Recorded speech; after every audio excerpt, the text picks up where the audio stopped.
Hey friends, this is Joseph Maynor.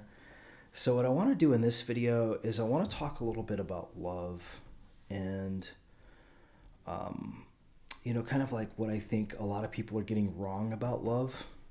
I mean, I've made videos on this before. We talked about the existential register, the relational register, and the semantic register. But it's actually a lot more complicated than that. I mean, I think the first thing to understand is that we have one foot in the finite and one foot in the divine. And so this basically puts the right kind of context. It's a paradoxical result, right? You're not going to get this if you're not like stage yellow or higher on the spiral. The paradox becomes the truth. And a lot of people just don't think this way, right? So they're just tier one. They're just going to be tier one.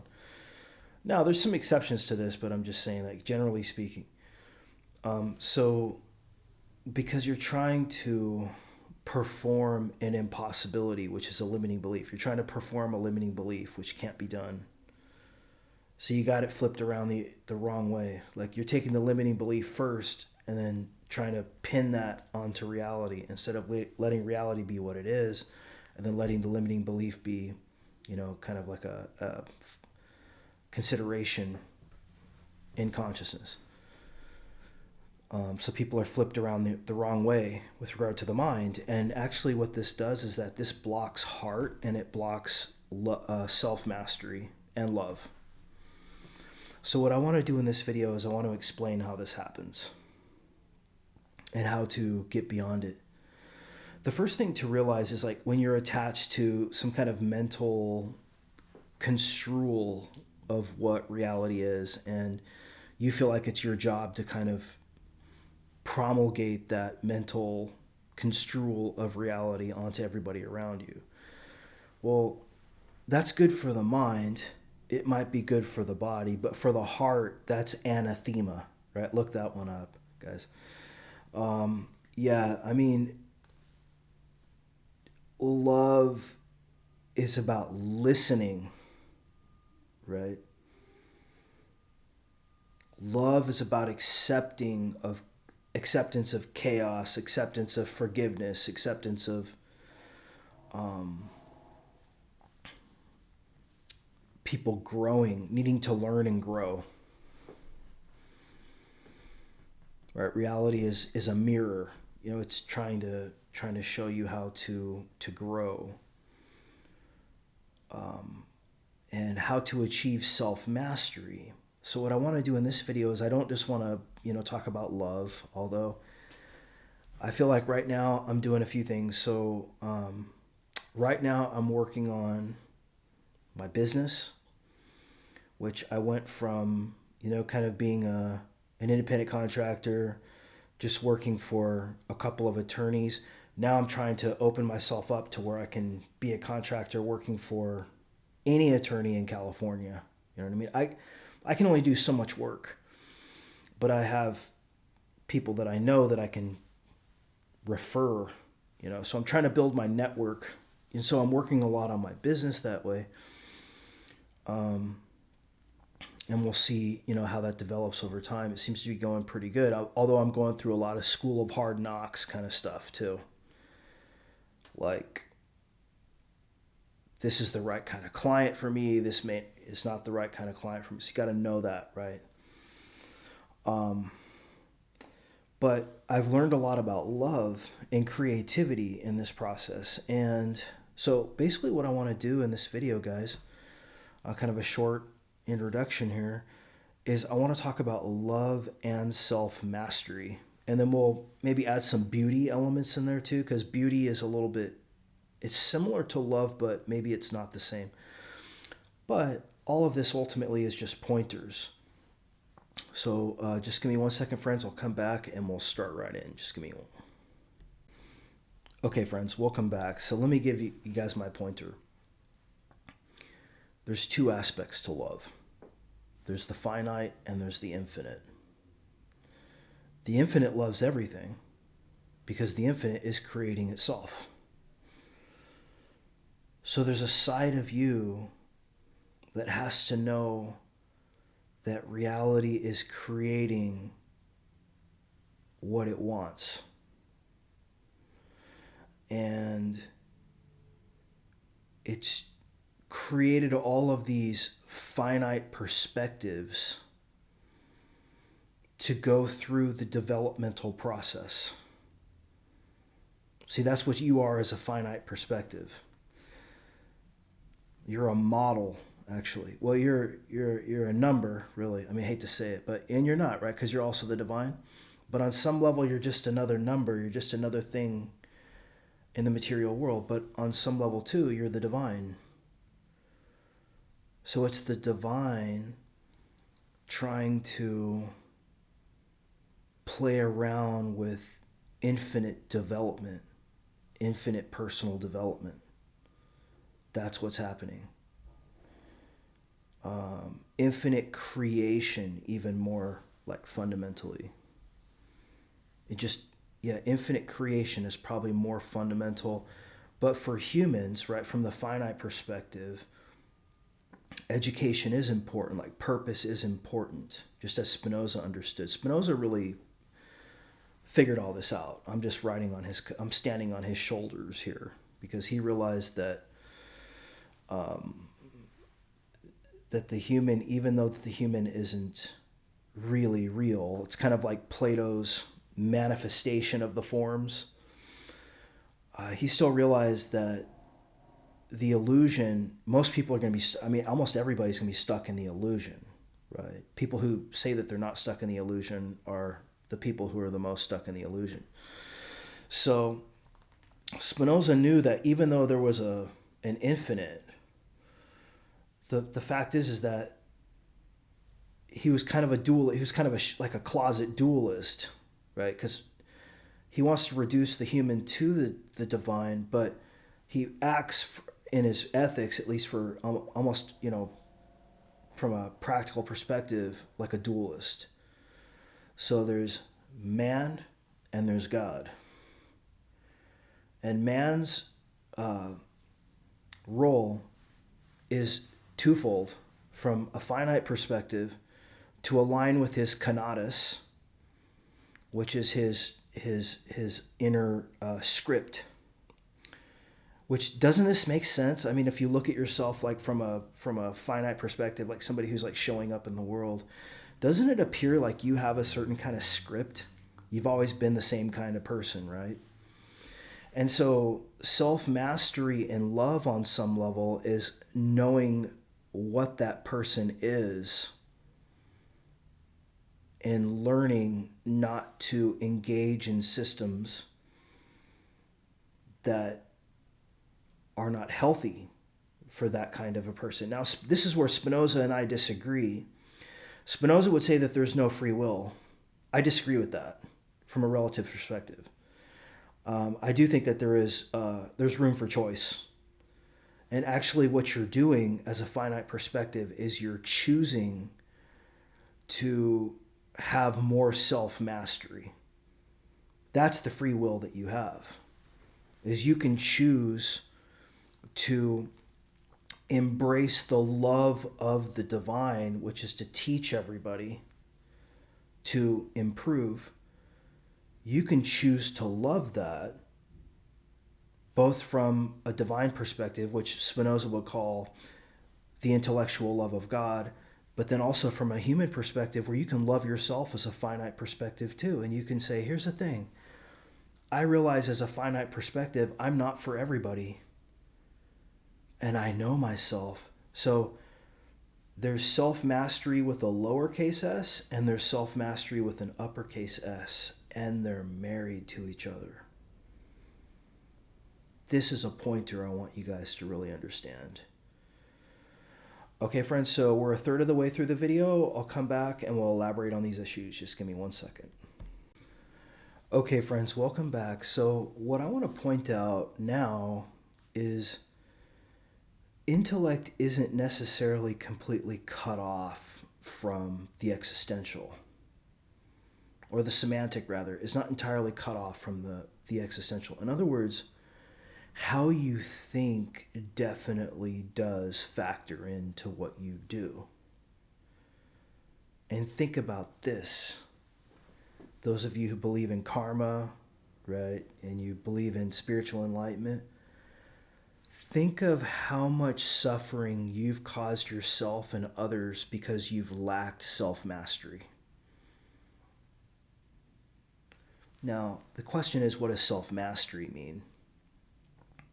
Well, like I said, self is both the human and the divine, roughly speaking, in a marriage. Both the finite and the infinite in a marriage. Mastery is not intuition. We talked about this in my last video, actually. There's a difference between intuition and mastery. And actually, here's the thing too. There's a difference between hard work and mastery. Have you noticed this? Those of you guys who have like tried to get good at something, maybe like you spent years and years trying to learn how to play jazz, but you still suck. Why is that? Because you lack mastery. You put long hours into it, you're putting a lot of intuition into it, but it doesn't sound like good jazz. Because good jazz on some level has a language. It's a language. It's a set of tropes, just like good food is a set of tropes. And, you know, if you're not, or spirituality in a certain kind of way is a set of tropes too. I mean, if you're a teacher, if you're not a teacher, you don't give a shit about any of that, right? So for example, let's talk about this line a little bit. I have no interest in debating anybody anymore about what spirituality is. Like, I wish you all well. I understand what you're doing. I understand that you need to be the boss, you know, you need to kind of control a narrative or something like that. And that's just part of your spirituality. That has nothing to do with my spirituality. I'm perfectly happy with my spirituality. And actually, when you move into love, you start to discount people's spiritualities anyway. You realize, dude, come on now. We're all the same. We're all doing the same thing here. And the question is, like, how do you want to relate with people? Do you want to do you want to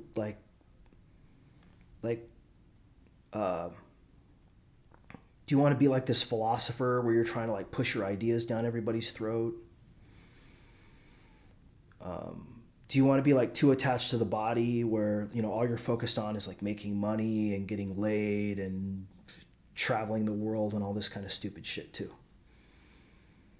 Or do you want to be a kind of person who has a network of friends that maybe you fought with, right? This is where forgiveness factors into love too.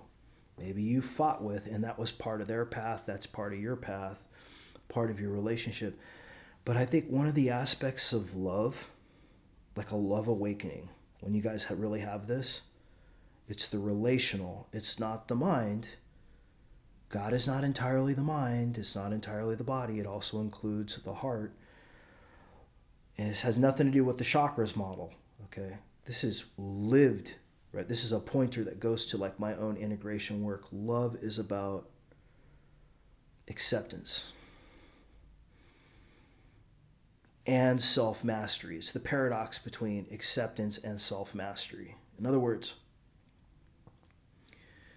it's not just divine love, it's also human love too. But it's also knowing when you're a fish out of water. So this is where mastery comes into play. Like, if you really had self-mastery, what are you doing arguing with people over stupid shit? That's a fair question, right? Think about that. If you really knew yourself and you knew what your priorities are, and you're aligned with self-improvement. I mean, all this stuff is kind of Spinoza. Although Spinoza didn't think that we had any free will. This is where I disagree with Spinoza. I'm more like Sartre. I think that we do have free will. But I think that what happens is that because we don't have self-mastery, we don't have clarity. If you don't have any clarity, how the fuck can you have any kind of discerning will? Your will's going to be all over the place. So this is where I think Stage Orange actually does factor into it. Like, you need clarity, not only about what you want, but who you are. I notice a lot of people, they lack clarity as to who they are as a finite perspective. And they're just projecting all over the place onto everybody else. They're like the most miserable people that you could. But then they have this, like, really high level of mind development, but their body development is garbage. And they even have the human in their shadow, too, some of these people. They don't get it, right? They value the mind, but for some reason they don't get it. It's a paradox. It's like the shoemaker makes the most terrible shoes, right? And to try to teach somebody like this, it's almost impossible. And then you have people that are stuck in the body. They think that they are philosophers. And, all they're focused on is just, direct experience. And they're kind of like these, like, stick your thumbs in your ears Zen masters, And believe me, that's not what Zen is, but it's like kind of like the caricature of Zen, No, like, from my perspective, and I might not be anything like you, there's a lot more to this work than just, these kind of caricatures and people wanting to be right. But when you start moving into love, you realize we're all like this. We all did this, didn't we? Didn't we all, like, tell somebody else that they're wrong? Didn't we fight with somebody? Who hasn't fought with somebody? If you haven't fought with somebody, like, actually I feel sorry for you, because I feel like you're, like, not a man. Like, you don't know what your values are, what your principles are. And I feel like a lot of women, they need to kind of develop their masculine too in this kind of way. But what makes a man is that a man knows who he is, and he stands up for himself, and he provides for those he loves. Right. This is very simple masculine theory. And the feminine is supportive of the good man, ideally.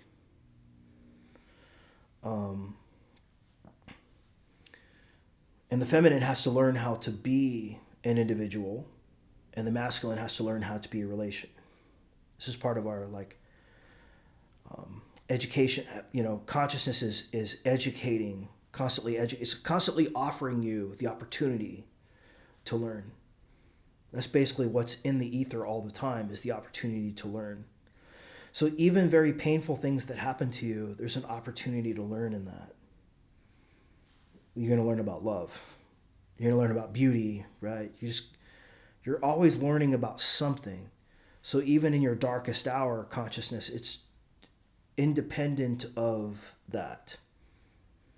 It's the creation of, like, in a way, consciousness is triggering you to grow. It's triggering you to become spiritually enlightened over time. And so, the Indians, they actually did get this right, with the karma, how people are at different levels of karma. And then, the idea of spiritual enlightenment is when you're at such a high level of development work that you break free from the chains of the ego. Somewhat. Not entirely, though. And it's not just mental, it's not just bodily, it's heart too. It's like you start realizing that the whole thing is about love. And so you'll experience what a love awakening is, which is kind of what I'm reintegrating and actually going through right now. Just in my own personal work is kind of a love awakening. And also a self-mastery refinement too. And so I'm trying to actually kind of merge these. And what we'll do in the last third of this video is I'll explain from a practical perspective, like how do you apply all this kind of insights. I call them insights. These aren't really even ideas to me. I'm just opening myself up and letting whatever comes out comes out. But I created the conditions for this to happen.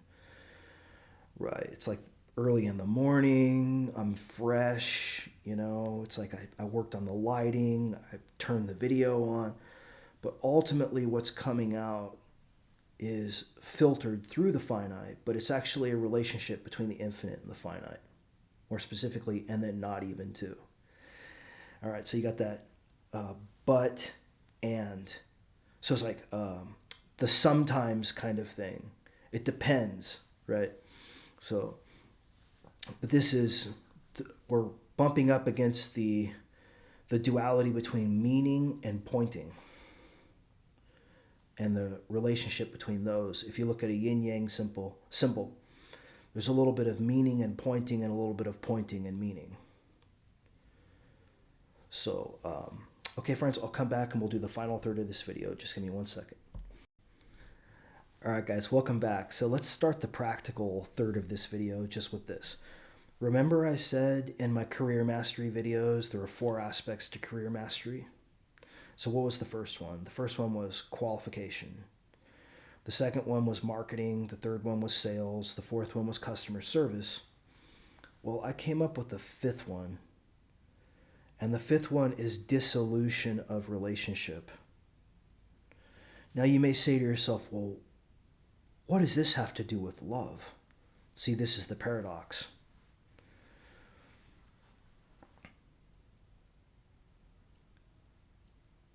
In the human, love isn't just love. Like love is not, this is not emotional idealism. It's not about like maximizing your feeling of love. That's not what relationships are all about. If you think about it, relationships are about the duality between love and hate, actually, and everything in between in the human. In the divine, we're talking about love with a capital L, right? We're talking about love for reality, for creation in general. That's a different kind of thing. That's divine love. All right. But finite love and infinite love are married and not even. See? So, but this is a pointer to, in the human, sometimes hate is love. Like, when somebody gives you shit, they're telling you something, right? If you have ears to hear it, what they're telling you is that we're not compatible. Right now, we're not compatible. So let me ask you a question, like, why are you still relating with this person? Now, this is where forgiveness is important too. Once you realize that everybody is growing, you will forgive this person. So you will, love and hate will toggle in the relative.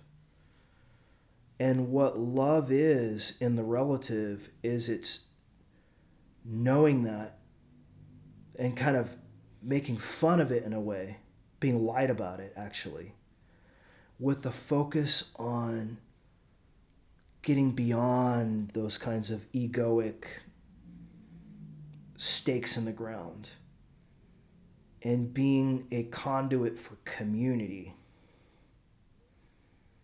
So it's not about scapegoating anybody. It's about radiating acceptance and caring for those that you have decided to enter into a relationship with. So you see, it's not Spinoza where it's like we have no free will, whatever exists is the way it is. No, you have choice. You do have choice. at least to resolve to do something, you have a choice. Look in your direct experience. Do you not have choice?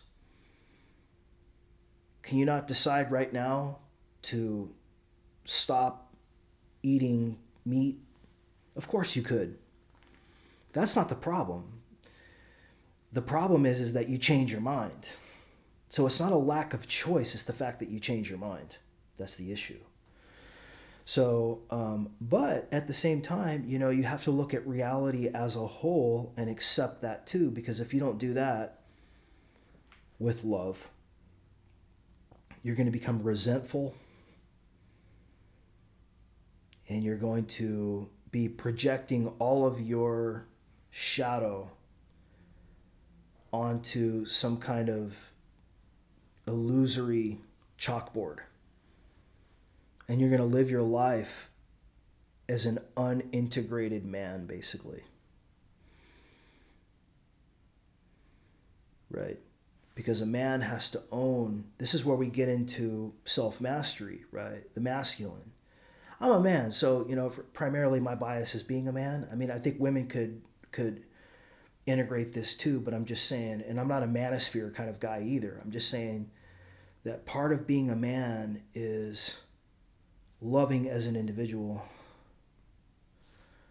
The feminine is about loving as a relation. And so what love is it's the meeting ground between the masculine and the feminine in this sense, and all these different sort of like parts, just to give you guys a pointer. And so marriage is the highest form of love. And what marriage requires is forgiveness. So somebody who has a lot of love integration, they're very good at like letting bygones be bygones. However, they may still have boundaries. It depends, right? Depends on like how somebody has changed relative to like what you prefer, But you still have every right to restrict who qualifies to be part of your life too. So yes, from a divine perspective, you want to love reality as a whole, but from a human perspective, once you have self-mastery from a human perspective, you're going to realize from a conscious creator perspective, I don't want to be fighting with unnecessary things. Like I have important work to do or not. Some people claim that they don't, right? But what they really are is they're just a kind of like I call them a leaf blowing in the wind, right? They're kind of like that. And I think they have purpose in their shadow. See, those kinds of people. Like somebody hurt them by like telling them, you got to do this or you got to do that. And so now they're reacting by being this kind of like, free spirit.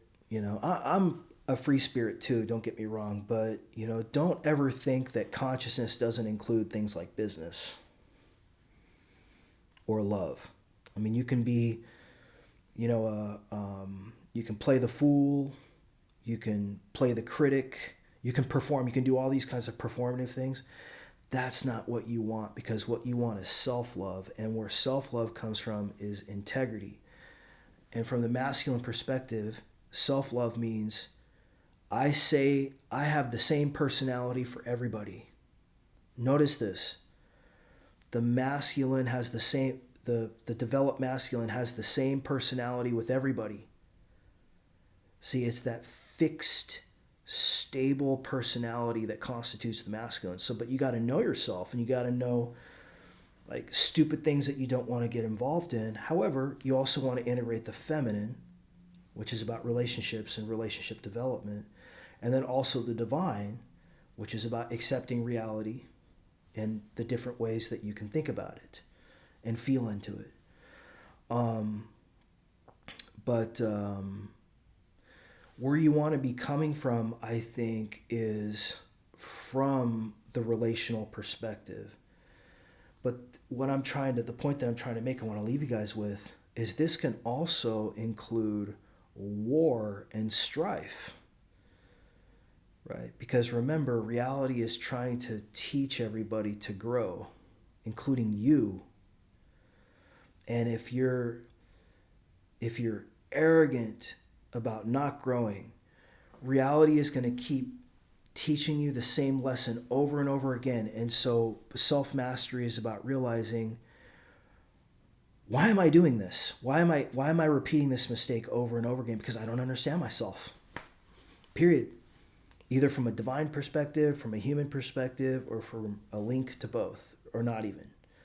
There's some misunderstanding. And so understanding and intellect mastery, self-mastery, all these things are important to be a conscious creator, in terms not just for maturity, but for reducing suffering for you and for other people.